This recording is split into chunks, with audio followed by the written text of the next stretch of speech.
Kepulauan Natuna merupakan antara kawasan yang menjadi rebutan di perairan Laut Cina Selatan. Terdapat 154 buah pulau di kawasan tersebut dengan hanya 27 daripadanya mempunyai penduduk. Dua pulau terbesar di Kepulauan Natuna adalah Pulau Bungguran dan Pulau Serasan. Kepulauan Natuna kaya dengan hasil laut dan juga mempunyai sumber minyak dan gas. Salah sebuah telaga minyak yang dinamakan Telaga Minyak Natuna Timur dianggarkan menempatkan simpanan minyak mentah sekitar 500 juta tong keseluruhannya dengan 222 trilion kaki persegi simpanan. Walaupun kedudukan geografi dan lokasi Kepulauan Natuna ini sebenarnya terletak berhampiran dengan Malaysia, ia telah menjadi sebahagian dari wilayah Indonesia. Kenapakah hal ini boleh berlaku dan apakah sejarah kepulauan ini? Mengikut sejarah awal, kerajaan awal di Natuna berasal dari percampuran kerabat Patani dan Johor Riau yang mula memerintah kepulauan itu sejak tahun 1597. Pemerintah pertama Natuna bernama Datuk Kaya dan kerajaan Natuna ketika itu telah mengadakan hubungan perdagangan dengan kerajaan-kerajaan Melayu di semenanjung Tanah Melayu. Hal ini berubah selepas kedatangan penjajah British dan Belanda yang telah memecah belahkan kepulauan di Nusantara demi untuk kepentingan mereka. Pada tahun 2017, jumlah populasi Natuna dikatakan seramai 76,192 orang dengan 85.27% daripada keturunan Melayu, 6.34% daripada Jawa, 2.52% dari Tionghoa dan selebihnya pecahan orang Minangkabau, Batak, Bugis, Banjar dan lain-lain.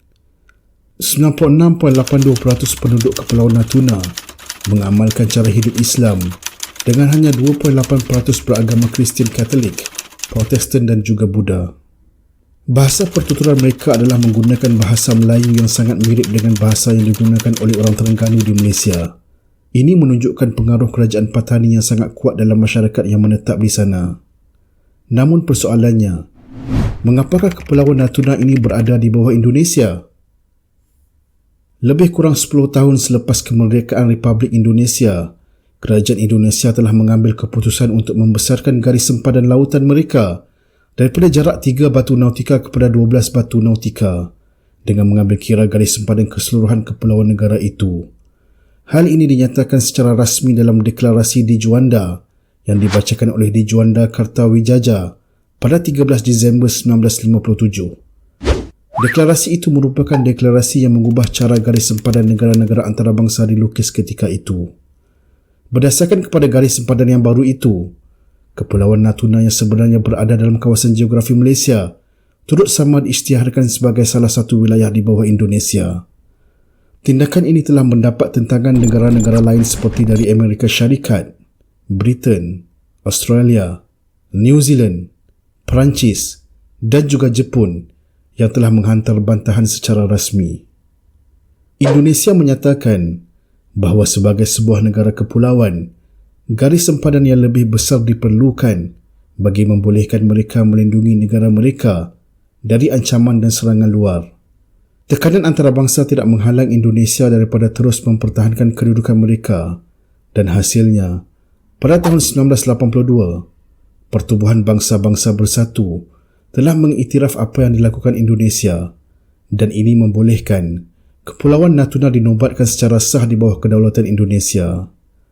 Kerajaan Malaysia sendiri tidak pernah melakukan sebarang tuntutan ke atas kepulauan tersebut, walaupun berdasarkan rekod sejarah, jika tuntutan dilakukan oleh Malaysia, ia sebenarnya jauh lebih kuat berbanding tuntutan yang dilakukan oleh Indonesia. Ada juga pendapat menyatakan bahawa berikutan ketegangan era konfrontasi yang berlaku di antara kedua-dua negara, kerajaan Malaysia memilih untuk berdiam diri daripada menimbulkan satu lagi perbalahan baru dalam usaha untuk memulihkan hubungan di antara negara Malaysia dan juga Indonesia.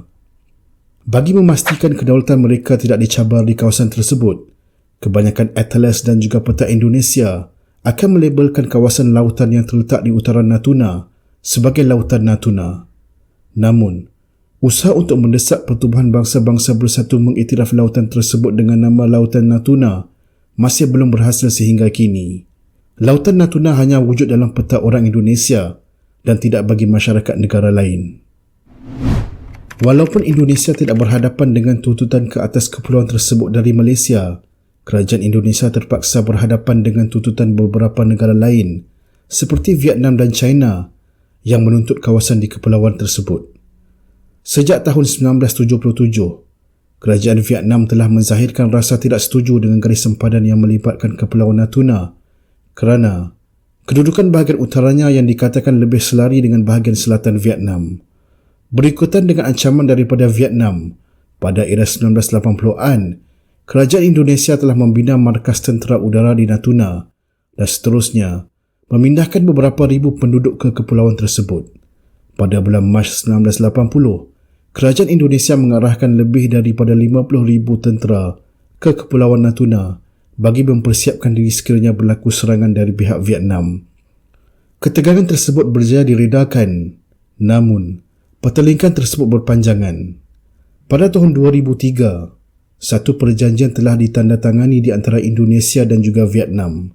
Vietnam telah mengiktiraf kedaulatan Indonesia ke atas Kepulauan Natuna dengan Indonesia kemudiannya bersetuju untuk melepaskan tuntutan mereka ke atas Kepulauan Spratly, di mana Vietnam menjadi salah satu negara yang juga membuat tuntutan. Selain Vietnam, kerajaan China juga menuntut hak kedaulatan ke atas Natuna. Tuntutan China adalah berdasarkan kepada garis yang dinamakan sebagai 9-9. Garis sempadan itu diperkenalkan pada tahun 1947. Namun, ia sentiasa dikemaskini oleh China berdasarkan kepada takrifan yang diberikan sendiri oleh kerajaan China. Hal ini telah menyebabkan perbalahan di antara kedua buah negara tersebut. Dalam satu insiden pada tahun 1993, delegasi dari China dilihat sengaja menggunakan peta yang diubah dengan memasukkan kawasan Kepulauan Natuna dan kawasan sekitarnya sebagai sebahagian dari wilayah China. Tindakan itu mendapat reaksi kerajaan Indonesia yang meminta penjelasan.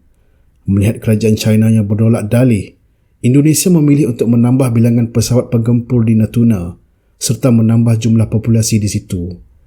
Bagi memelihara kedaulatan Natuna dilindungi dari China, syarikat cari gali gas digalakkan untuk melabur dan membuka telaga-telaga minyak dan gas baru di Kepulauan Natuna.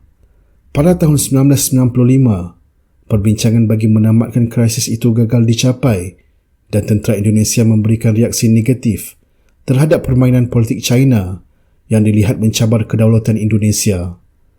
Selepas kerajaan Suharto dijatuhkan, usaha memperbaiki hubungan Indonesia dengan China berkaitan dengan isu itu diteruskan semula.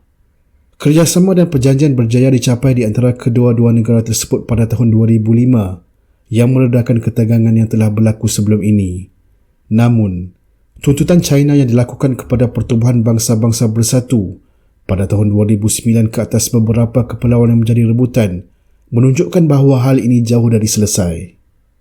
Hari ini, persoalan yang wajar ditanya oleh setiap penduduk Malaysia adalah jika Kepulauan Natuna ini terletak di dalam lingkungan geografi yang lebih hampir dengan perairan Malaysia dan penduduk yang mengamalkan adat resam budaya Melayu, mengapa Malaysia tidak mahu membuat tuntutan ke atas Kepulauan Natuna ini? Bukankah ia juga penting demi menjaga keselamatan Malaysia dari serangan pihak luar?